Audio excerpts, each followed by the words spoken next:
Pessoal, tá passando para vocês aqui como descascar a macaúba.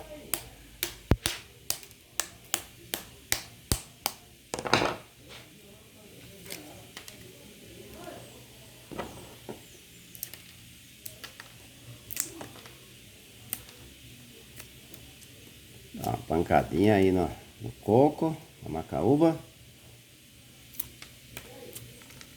E vai soltando a casca.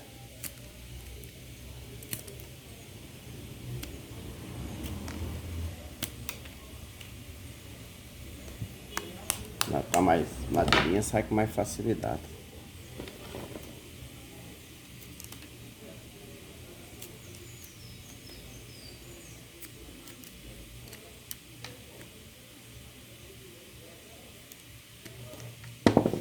Pá.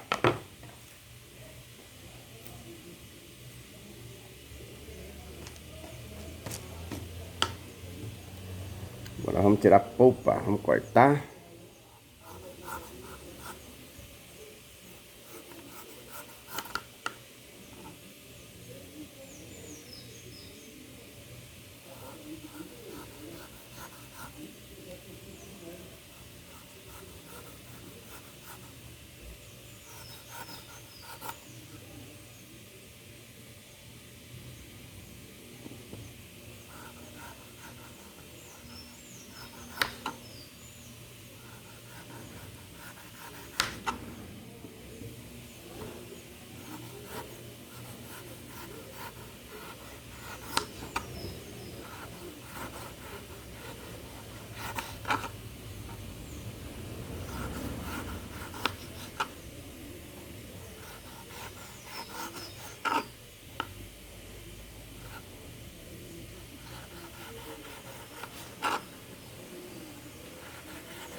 Aí dá para pescar assim, ó.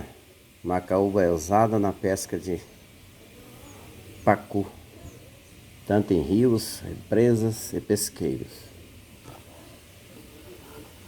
E também pode bater ela com água e fazer a polpa. Para depois estar misturando nas massas para pescar. Beleza então, pessoal? Fica a dica aí de como descascar a macaúba e tirar a polpa. Beleza? Um abraço e até o próximo vídeo.